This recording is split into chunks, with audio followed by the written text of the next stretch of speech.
बाबा जी और हुजूर जी की प्यारी संगत जी, राधा स्वामी जी, स्वागत है आपका हमारे चैनल सतगुरु का ज्ञान में। संतमत के मार्ग पर सिमरन और भजन ही हमारी आत्मा का एकमात्र सहारा है। जब एक जीव सच्चे दिल से उस मालिक की बंदगी में बैठता है तो दयाल पुरुष सतगुरु उसे अकेला नहीं छोड़ते। वे हर पल, हर सांस के साथ हमारे अंग संग रहते हैं। लेकिन कई बार हमारा मन भटक जाता है और हमें लगता है कि हम अकेले ही अंधेरे में बैठे हैं। संतमत की शिक्षाओं के अनुसार जब आप पूरी तन्मयता से सिमरन करते हैं और आपका ध्यान एकाग्र होने लगता है तो सद्गुरु की सूक्ष्म उपस्थिति के कुछ बेहद रूहानी और प्रत्यक्ष संकेत मिलने शुरू हो जाते हैं। आज हम उन 7 गुप्त संकेतों के बारे में विस्तार से बात करेंगे, जिन्हें अगर आप सिमरन के दौरान महसूस करते हैं तो समझ लीजिए कि आपके सतगुरु आपके बिल्कुल पास खड़े हैं और उनकी दया की वर्षा आप पर हो रही है। संगत जी, ये वीडियो अत्यंत ज्ञानवर्धक है, इसे अंत तक अवश्य सुने। और हाँ, अगर आप हमारे चैनल सतगुरु का ज्ञान पर नए हैं तो जल्दी से सब्सक्राइब कर लीजिए। संकेत 1, आंखों के सामने अंधकार, दिव्य प्रकाश का प्रकट होना। संगत जी, जब एक नया साधक या कोई पुराना अभ्यासी भी सिमरन पर बैठता है तो जैसे ही वह अपनी आंखें बंद करता है उसे सामने केवल और केवल काला अंधकार दिखाई देता है। उस अंधकार को देखकर हमारा मन घबरा जाता है। मन कहता है, देखो अंदर तो कुछ भी नहीं है, सब सूना है, चलो उठो और संसार के काम करो। यह काल और मन की पहली चाल होती है। इस अंधकार के समय साधक को लगता है कि वह अकेला है, लेकिन संतों का वचन है कि इसी अंधकार के पीछे सतगुरु का नूरानी स्वरूप छुपा हुआ है। जब आप मन की बकबक को नजरअंदाज करके अपनी सुध बुद्ध भूलकर केवल सिमरन नाम के जाप पर ध्यान केंद्रित करते हैं तो धीरे धीरे वह काला अंधकार फटने लगता है। शुरुआत में आपको ऐसा लग सकता है कि जैसे बादलों के पीछे से सूरज निकलने वाला हो या आसमान में कोई बिजली कौंधी हो। कई बार आंखों के ठीक सामने दोनों भौहों के बीच तीसरे तिल पर एक छोटा सा तारा चमकता हुआ दिखाई देता है। यह तारा इस बात का प्रतीक है कि आपकी सुरत, आत्मा की चेतना अब संसार से सिमटकर एक बिंदु पर आ रही है। संतमत में नीले और सुनहरे प्रकाश का बहुत बड़ा महत्व है। यह प्रकाश साक्षात सतगुरु के चरण कमलों की आभा है। यह कोई भौतिक रोशनी नहीं है जो बिजली के बल्ब से आती है, बल्कि यह वह प्रकाश है जिसे अनादि नूर कहा जाता है। संगत जी, जब आपको यह प्रकाश दिखाई दे तो कभी भी इसे साधारण मत समझिए। ये इस बात का सीधा सबूत है कि आपके सतगुरु आपके अंतर्घट में आपके स्वागत के लिए खड़े हैं। वे आपकी आत्मा को यह भरोसा दिला रहे हैं कि बच्चे, तू सही रास्ते पर है, अपनी आंखें बंद रख और आगे बढ़ता चल। इस प्रकाश के दिखते ही मन में एक अद्भुत शांति छा जाती है और साधक का मन करता है कि वह घंटों उसी अवस्था में बैठा रहे। संकेत 2, शरीर का सुन्न होना, भारीपन या हवा में तैरने का एहसास संतमत का सबसे मुख्य सिद्धांत है सुरत शब्द योग। हमारे शरीर में 9 द्वार हैं, 2 आंखें, 2 कान, 2 नाक के नथुने, 1 मुंह और 2 मलोत्सर्ग के अंग। हमारी आत्मा की ऊर्जा इन 9 द्वारों के जरिए संसार में फैली हुई है। जब हम सिमरन करते हैं तो इस फैली हुई ऊर्जा को समेटकर 10वें द्वार, तीसरे तिल पर लाना होता है। संत कबीर साहब फरमाते हैं, 9 द्वारे का पिंजरा, तामे पंछी कौन, रहने को अचरज भयो, गए अचंभा कौन। जब आप सिमरन करते हैं तो पैरों की उंगलियों से लेकर घुटनों तक, फिर जांघों तक और धीरे धीरे पूरे धड़ की रूहानी ताकत खींचकर ऊपर की तरफ आने लगती है। संगत जी, इस प्रक्रिया के दौरान शरीर में कुछ भौतिक बदलाव होते हैं। साधक को महसूस होता है कि उसके पैर सुन्न हो गए हैं, जैसे उनमें कोई जान ही न बची हो। कई बार ऐसा लगता है कि पूरा शरीर पत्थर की तरह भारी हो गया है या फिर इतना हल्का हो गया है जैसे हवा में उड़ रहा हो। शुरुआत में कुछ साधक इस अवस्था से डर जाते हैं। उन्हें लगता है कि कहीं उन्हें पैरालिसिस, लकवा तो नहीं मार रहा या कहीं उनकी मृत्यु तो नहीं होने वाली। लेकिन प्यारी संगत जी, डरे नहीं। ये मौत नहीं बल्कि जीते जी मरना है, जिसके बारे में संतों ने अपनी वाणियों में बार बार कहा है। जब शरीर सुन्न होने लगे तो समझ लीजिए कि सतगुरु अपनी रूहानी चुंबकीय शक्ति से आपकी आत्मा को ऊपर खींच रहे हैं जैसे एक शक्तिशाली चुंबक लोहे के कणों को अपनी तरफ खींचता है, ठीक वैसे ही गुरु का शब्द स्वरूप आपकी सूरत को ऊपर खींच रहा होता है। ये खिंचाव बिना गुरु की सूक्ष्म उपस्थिति के संभव ही नहीं है। इसीलिए जब भी शरीर सुन्न हो तो सिमरन की गति को और तेज कर दें और सतगुरु के चरणों में खुद को समर्पित कर दें। संकेत 3, आंखों से अविरल आंसुओं का बहना और वैराग्य का उदय। संगत जी, संसार में हम जब भी रोते हैं तो किसी दुख, किसी नुकसान या किसी अपमान के कारण रोते हैं। वह रोना काल का रोना होता है जो इंसान को कमजोर बनाता है। लेकिन सिमरन की चौकी पर जो रोना आता है वह दुनिया का सबसे पावन और पवित्र रोना है। जब आप सिमरन में लीन होते हैं और अचानक आपकी आंखों से ठंडे ठंडे आंसुओं की धारा बहने लगती है तो आपके अंदर कोई सांसारिक विचार नहीं होता। आप किसी दुख में नहीं रो रहे होते, बल्कि आपके अंदर एक गहरी तड़प, एक अनोखा वैराग्य पैदा हो जाता है। आपको महसूस होता है कि यह संसार कितना झूठा है, यहाँ के नाते रिश्ते कितने स्वार्थी हैं और आप कितने जन्मों से अपने सच्चे पिता उस अकाल पुरख से बिछड़े हुए हैं।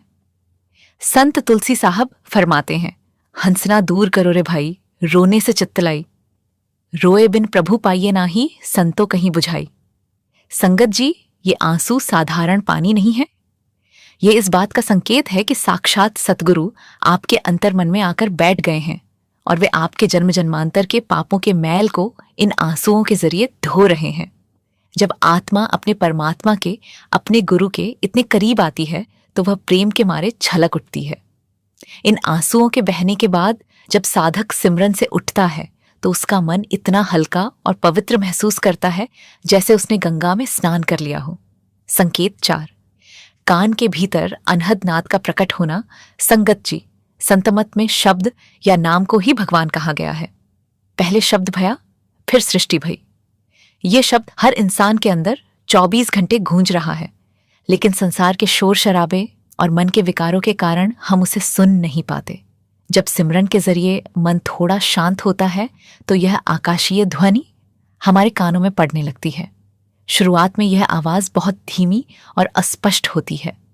साधक को लगता है कि शायद यह उसके कान का कोई वहम है या कोई बीमारी है, लेकिन जैसे जैसे अभ्यास गहरा होता है ये आवाज साफ होने लगती है। शुरुआती अवस्था में यह सूक्ष्मतम ध्वनि झींगुर की आवाज या किसी नदी के बहते पानी जैसी लगती है। जब सुरत और ऊपर उठती है तो दाहिने कान में या सिर के बिल्कुल बीचों बीच ऐसी आवाज आती है जैसे किसी बड़े मंदिर में दिव्य घंटा बज रहा हो या शंख की ध्वनि गूंज रही हो। संगत जी, यह अनहद नाद और कुछ नहीं बल्कि आपके सद्गुरु की आवाज है। गुरु शब्द स्वरूप होकर आपके अंदर गूंज रहे हैं। जब आपको यह आवाज सुनाई देने लगे तो समझ लीजिए कि गुरु ने आपका हाथ पकड़ लिया है और अब वे आपको रास्ता दिखा रहे हैं। जैसे अंधेरे रास्ते में एक पिता अपने बच्चे की उंगली पकड़कर उसे रास्ता पार कराता है, ठीक वैसे ही यह शब्द की डोरी हमारी आत्मा को इस त्रिलोकी के पार सचखंड, सच्चे घर की ओर ले जाती है। संकेत 5, मन का अचानक पूरी तरह शांत और विचार शून्य हो जाना। संगत जी, हमारा मन बहुत चंचल है। संतों ने मन की तुलना एक मदमस्त हाथी या एक छलांग मारते हुए बंदर से की है। आप संसार में चाहे कितनी भी कोशिश कर लें, व्रत रख लें, तीर्थ कर लें, लेकिन ये मन शांत नहीं होता। बल्कि जब हम सिमरन करने बैठते हैं तो मन पुरानी बातें, पुरानी दुश्मनियां और भविष्य की चिंताएं लाकर हमारे सामने खड़ी कर देता है। ऐसा लगता है कि सिमरन में बैठने पर विचार और ज्यादा बढ़ गए हैं। लेकिन सिमरन करते करते अचानक एक ऐसी घड़ी आती है, एक ऐसा दिव्य क्षण आता है जब सारे विचार अचानक गायब हो जाते हैं, जैसे किसी ने चलते हुए पंखे का स्विच बंद कर दिया हो। मन के पीछे की जो बक बक 24 घंटे चलती रहती थी वह पूरी तरह थम जाती है। अंदर एक ऐसी गहरी खामोशी, एक ऐसा सन्नाटा छा जाता है जो डरावना नहीं बल्कि अत्यंत आनंदमयी होता है। संगत जी, मन अपनी मर्जी से कभी शांत नहीं हो सकता क्योंकि इसका स्वभाव ही भागना है। यह चमत्कारी शांति केवल और केवल तब मिलती है जब आपके सतगुरु अपनी दया की दृष्टि आपके मन पर डालते हैं। गुरु की उपस्थिति मात्र से काल और मन की शक्तियां शांत हो जाती हैं।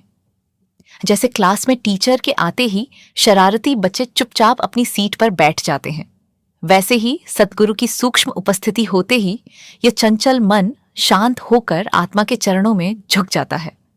इस अवस्था में साधक को परम आनंद की प्राप्ति होती है। संकेत 6, बंद कमरे में भी एक अलौकिक और दिव्य सुगंध का आना। संगत जी, ये संकेत बहुत ही अद्भुत और दुर्लभ है, जो हर किसी को नहीं बल्कि गहरे अभ्यासियों को महसूस होता है। जब आप अपने घर के किसी शांत कमरे में, जहां कोई अगरबत्ती, धूप या परफ्यूम नहीं लगा है, खिड़की दरवाजे सब बंद हैं, वहां बैठकर सिमरन कर रहे होते हैं, अचानक हवा का एक ऐसा झोंका आता है जो एक अलौकिक खुशबू से भरा होता है। ये खुशबू दुनिया के किसी गुलाब, चमेली, चंदन या महंगे से महंगे इत्र जैसी नहीं होती। ये इतनी पवित्र और भीनी भीनी होती है कि इसके अंदर आते ही आपका पूरा रोम रोम खिल उठता है। आपका मन, जो शायद थोड़ा भटक रहा था, वह तुरंत एकाग्र हो जाता है। संगत जी, महापुरुष बताते हैं कि जो उच्च रूहानी मंडल हैं, जैसे सहस्त्रदल, कंवल, त्रिकुटी, वहां की आभा और वातावरण अत्यंत दिव्य सुगंध से भरा होता है। जब कोई सच्चा साधक तड़प कर अपने गुरु को याद करता है, तो सतगुरु सूक्ष्म रूप से उसकी सिमरन की हाजिरी को स्वीकार करने उसके पास आते हैं। जब वे आते हैं तो उनके रूहानी वजूद की, उनके दिव्य स्वरूप की वह अलौकिक सुगंध साधक के नासिका द्वारों को महसूस होती है। ये इस बात का प्रत्यक्ष प्रमाण है कि आपके गुरु ने आपकी पुकार सुन ली है और वे आपके कमरे में आपके बिल्कुल पास विराजमान हैं। संकेत 7, सिमरन से उठने के बाद भी अचपा जाप का चलते रहना। संगत जी, यह 7वां संकेत सबसे बड़ा और सबसे पक्का संकेत माना जाता है। इसे संतमत में लिव लगना या अचपा जाप कहा जाता है। आमतौर पर क्या होता है, हम सुबह 1 घंटा या 2 घंटा भजन सिमरन पर बैठते हैं और जैसे ही आंखें खोलते हैं, हम फिर से संसार के धंधों में, राग द्वेष में, हंसी मजाक में खो जाते हैं। हमारा सिमरन वहीं छूट जाता है। लेकिन जब आपका सिमरन परिपक्व होने लगता है और गुरु की दया आपके ऊपर पूरी तरह काम कर रही होती है, तो एक अद्भुत चमत्कार होता है। आप 2.5 घंटे की चौकी से उठ गए, आपने अपनी दुकान खोल ली, आप रसोई में खाना बना रही हैं या दफ्तर में कंप्यूटर पर काम कर रहे हैं। आपकी जुबान शांत है, आप लोगों से बात भी कर रहे हैं, लेकिन आपके अंदर, आपके बैकग्राउंड में वह 5 नाम अपने आप चल रहे होते हैं। आपको उन्हें जबरदस्ती जपना नहीं पड़ता, वे सांसों के साथ अपने आप अंदर गूंजते रहते हैं। संत कबीर साहब ने इसके बारे में बहुत सुंदर लिखा है। माला श्वास की फेरूं, मुख से कहूं ना राम, राम हमारा हमें भजे, हम पावें विश्राम। जब आपके अंदर यह अचपा जाप शुरू हो जाए, तो समझ लीजिए कि आपके सतगुरु ने आपके पूरे जीवन की बागडोर अपने हाथों में ले ली है। वे आपके अंग संग होकर हर पल, हर सेकंड आपकी पहरेदारी कर रहे हैं। अब काल का कोई भी विघ्न, कोई भी बुरी नजर या कोई भी मुसीबत आपका बाल भी बांका नहीं कर सकती, क्योंकि गुरु का नाम आपके चारों तरफ एक सुरक्षा कवच बनकर खड़ा हो गया है। संगत जी, इन 7 संकेतों को जानने के बाद हमें कुछ बहुत ही महत्वपूर्ण बातों का ध्यान रखना बेहद जरूरी है, वरना हम तरक्की करने के बजाय नीचे गिर सकते हैं। संतमत के नियम बहुत कड़े हैं और उनका पालन किए बिना कोई भी साधक इस मार्ग पर आगे नहीं बढ़ सकता। 1, अनुभवों को गुप्त रखना संतमत का सबसे पहला और कड़ा नियम है। अपने रूहानी अनुभवों को कभी किसी के सामने जाहिर न करें। महापुरुष फरमाते हैं कि भजन सिमरन से जो कमाई होती है वह आपकी गुप्त संपत्ति है। अगर आप उसे अपनी पत्नी, पति, मित्र या किसी अन्य साधक को बताएंगे सिवाय अपने पूर्ण गुरु के, तो वह रूहानी दौलत तुरंत चोरी हो जाएगी, आपकी सुरत नीचे गिर जाएगी और जो अनुभव आपको हो रहे थे वे बंद हो जाएंगे। खुशबू उसी इत्र की शीशी में रहती है जिसका ढक्कन बंद होता है। अपने ढक्कन को बंद रखिए। 2, अनुभव न होने पर निराश न होना। कई भाई बहन ये सत्संग सुनकर सोचेंगे कि मैं तो पिछले 10 साल से नामदान लेकर बैठा हूं, मुझे तो इनमें से एक भी संकेत नहीं मिला। क्या मेरे गुरु मेरे पास नहीं है? प्यारी संगत जी, ऐसा सोचना बहुत बड़ी भूल है। हर आत्मा के कर्मों का हिसाब अलग अलग होता है। किसी के पिछले जन्मों के पापों का पहाड़ बहुत बड़ा होता है। गुरु शुरुआती सालों में केवल हमारे उन पापों के पहाड़ को काट रहे होते हैं। जैसे एक गंदे बर्तन में अगर आप दूध डालेंगे तो दूध फट जाएगा। गुरु पहले हमारे अंतःकरण के बर्तन को साफ करते हैं, उसके बाद उसमें नाम का अमृत डालते हैं। भले ही आपको कोई संकेत न दिख रहा हो, लेकिन आपके गुरु आपके साथ तब भी खड़े हैं जब आप अंधेरे में बैठे संघर्ष कर रहे हैं। आपकी एक भी मिनट की बंदगी खाली नहीं जाती। 3. नियम और परहेज का पक्का होना संतमत के 3 मूल स्तंभ हैं जिन पर हमारी पूरी रूहानी इमारत टिकी हुई है। शुद्ध शाकाहार, सदाचारी जीवन, नित्यनेम संगत जी। संतमत का यह मार्ग बहुत ही सीधा, सरल और सच्चा है। इसमें किसी दिखावे की, किसी कर्मकांड की जरूरत नहीं है। जरूरत है तो केवल अटूट विश्वास और निरंतर अभ्यास की। यदि आपको सिमरन के दौरान ये 7 संकेत मिल रहे हैं तो सतगुरु का शुक्राना कीजिए, अपने सिर को उनके चरणों में झुकाइए और अपनी मेहनत को और बढ़ा दीजिए। और यदि अभी अनुभव नहीं हो रहे हैं तो भी दुखी मत होइए। अपनी हाजिरी रोज नियम से अमृत वेले लगाएं। वे बड़े दयालु हैं, दया के सागर हैं। वे एक दिन जरूर आपकी पुकार सुनेंगे और अपने नूरानी स्वरूप के दर्शन देकर आपकी आत्मा को निहाल कर देंगे। आइए हम सब मिलकर उस कुल मालिक अपने अपने सद्गुरु के चरणों में यही अरदास करें। दाता, हमें ऐसी बुद्धि बख्शना कि हम आपका सिमरन कभी न भूलें। सुख हो या दुख, हमारा हाथ हमेशा आपके चरणों से जुड़ा रहे। संगत जी, यदि आपको आज का यह सत्संग, ये रूहानी विचार अच्छा लगा हो तो इसे अपने अन्य सत्संगी भाई बहनों के साथ जरूर शेयर करें ताकि किसी तड़पती हुई रूह को हौसला मिल सके। साथ ही ऐसे ही गहरे आध्यात्मिक सत्संग, भजन सिमरन की विधि और संतमत से जुड़े रहस्यों को सुनने के लिए हमारे चैनल सतगुरु का ज्ञान को जरूर सब्सक्राइब करें। कमेंट में राधा स्वामी लिखकर अपनी हाजिरी जरूर लगाएं। बाबा जी आप सभी पर अपनी कृपा बनाए रखें और हम सबको भीतर की उस दिव्य धुन तक पहुंचने की शक्ति दें। मिलते हैं अगली वीडियो में एक नए आध्यात्मिक रहस्य के साथ। राधा स्वामी जी।